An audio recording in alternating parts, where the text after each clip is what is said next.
देतील वेदांत।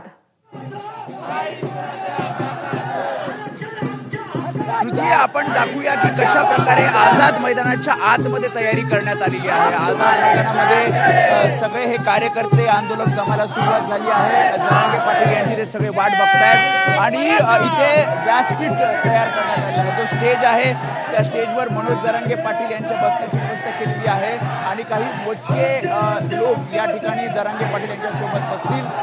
समोर बोलण्यासाठी किंवा पत्रकार परिषद घेण्यासाठी सुद्धा स्टेज तयार करण्यात आलेला आहे। आणि दुसऱ्या बाजूला जर आपण बघितलं तर आंदोलक तर येत आहेत, मात्र छत्रपती शिवाजी महाराजांचा पुतळा इथे आणण्यात आलेला आहे आणि छत्रपती शिवाजी महाराजांच्या पुतळ्याला अभिवादन करून आज या आंदोलनाला जरांगे पाटील हे सुरुवात करणार आहेत। कशा प्रकारे आपण शिवाजी महाराजांचा पुतळा हा इथे ठेवण्यात आलेला आहे।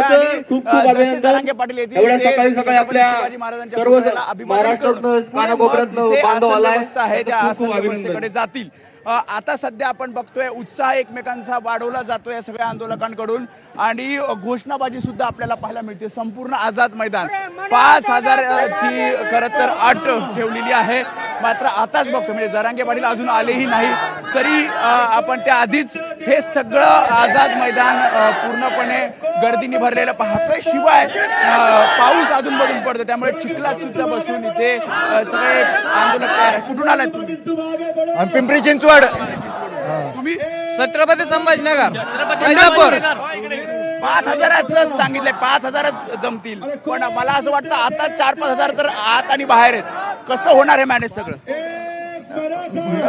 जरांगे पाटलांनी सांगितलंय हे मैदान 5000 लोक बसतील आणि दुसऱ्या मैदानावर बाकीचे बसतील असं त्यांनी नियोजन केलेलं। आम्ही त्यांच्या आदेशाचे पालन करू आणि सरकारला नम्र विनंती आहे की त्यांनी आमच्या मराठ्यांच्या सर्व मागण्या पूर्ण कराव्या।